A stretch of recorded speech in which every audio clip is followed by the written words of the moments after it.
Welcome to simple recipes by Suvarna. ఈరోజు చాలా interesting recipe చేసుకుందాం. అదేంటంటే బీరకాయ కర్రీ. బీరకాయ కర్రీ ఇంట్రెస్టింగ్ ఎలా ఉంటుంది అనుకుంటున్నారా? ఒకసారి ఇలా చేయండి, చాలా టేస్టీగా ఉంటుంది. ఇక్కడ నేను మిక్సీ జార్లో కొన్ని బాదం ఇంకా వాల్నట్స్ తీసుకున్నాను. బాదం నానబెట్టుకుని తీసుకున్నాను. అలాగే 2 పచ్చిమిర్చి కూడా యాడ్ చేసుకుంటున్నాను. ఇప్పుడు ఇందులోనే ఒక గుప్పుడంతా కొత్తిమీర తీసుకున్నాను. కొత్తిమీర కాడలతో వేసుకోండి, చాలా ఫ్లేవర్ ఉంటుంది. ఇందులోనే ఎండు కొబ్బరి వేసుకుంటున్నాను. మీ దగ్గర పచ్చి కొబ్బరి ఉన్నా కూడా పచ్చి కొబ్బరి వేసుకోండి. అలాగే ఇందులో అల్లం వెల్లుల్లి పేస్ట్ యాడ్ చేసుకున్నాను. ఇప్పుడు ఇది మొత్తం కొంచెం గ్రైండ్ చేయాలి. ఇలా గ్రైండ్ అయినాక ఇప్పుడు దీనిలో ఆనియన్స్ వేసుకోవాలి. ఇక్కడ 2 ఆనియన్స్ కట్ చేసి వేసాను. ఇది కూడా గ్రైండ్ చేసుకోవాలి.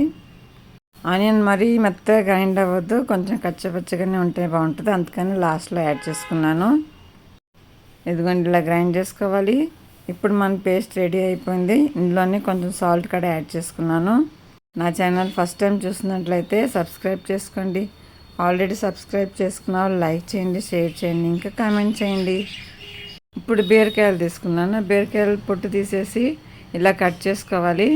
కట్ చేసుకుని ఇలా హాఫ్లో చీల్చుకోవాలి. దీనిలో మనం మసాలా నింపుకున్నాం. ఇప్పుడు గ్రైండ్ చేసాం కదా, ఆ మసాలా దీనిలో ఫిల్ చేసుకోవాలి. ఇదిగోని చూపిస్తున్నాను కదా, ఇలా స్టఫ్ చేసుకోవాలి.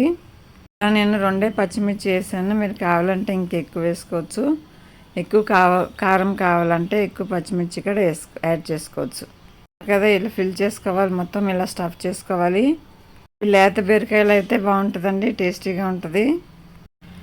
ఇప్పుడు ప్యాన్లో ఆయిల్ తీసుకున్నాను. ఆయిల్ వేడైంది.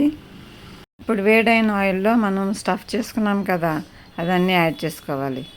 2 మినిట్స్ ఇలా ఫ్రై చేసుకోవాలి ఇవన్నీ. ఎందుకంటే బీరకాయలో కొంచెం పచ్చివాసన పోయే వరకు ఫ్రై చేసుకోవాలి. చాలా టేస్టీగా ఉంటుందండి కర్రీ. దీనిలో మీరు కావాలంటే పల్లీలు కూడా యాడ్ చేసుకోవచ్చు. చాలా మైల్డ్ టేస్ట్తో చాలా టేస్టీగా ఉంటుంది. మనం ఎక్కువ మసాలాలు ఏమి వేయలేదు. కొత్తిమీర ఫ్లేవర్తో చాలా టేస్టీగా ఉంటుంది. ఇప్పుడు పైనుంచి కొంచెం సాల్ట్ యాడ్ చేసుకున్నాను. ఇప్పుడు మూత పెట్టి 2 మినిట్స్ ఉడికించుకోవాలి. ఇవ్వండి, ఉడికినాయండి, కొంచెం మెత్తపడిపోయినాయి. మొత్తం ఉడకాల్సిన అవసరం లేదు, కొంచెం లైట్గా మెత్తపడితే చాలు. అంటే కొంచెం పచ్చి వాసన పోయే వరకు ఉడకాలి. ఇప్పుడు మనం మిగతా మసాలా అంతా ప్యాన్లో యాడ్ చేసుకోవాలి. ప్యాన్లో యాడ్ చేసుకున్నాక ఇక్కడ మనకి ఎంత వాటర్ కావాలో అంత కన్సిస్టెన్సీ బట్టి వాటర్ యాడ్ చేసుకోవాలి. మనం బీరకాయ ముక్కలు కూడా ఉడకాలి కదా, దాన్ని బట్టి కూడా వాటర్ యాడ్ చేసుకోవాలి.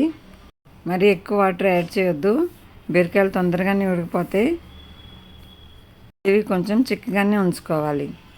చూస్తున్నారు కదా, ఇది మొత్తం ఇలా సెట్ చేసుకుని మనకి ఎంత వాటర్ కావాలో అంత వాటర్ యాడ్ చేసుకుని మూత పెట్టి ఉడికించుకోవాలి. దీనిలో కారం వేయాల్సిన అవసరం లేదండి, పచ్చిమిర్చితోనే కారం వస్తుంది. ఇంకా కొత్తిమీర ఫ్లేవర్ చాలా టేస్టీ ఇస్తుందండి. కొత్తిమీర ఫ్లేవర్ ఇంకా కొబ్బరి ఫ్లేవర్తో చాలా రుచిగా ఉంటుంది కర్రీ. ఇక్కడ ఒకసారి ఇలా ట్రై చేయండి.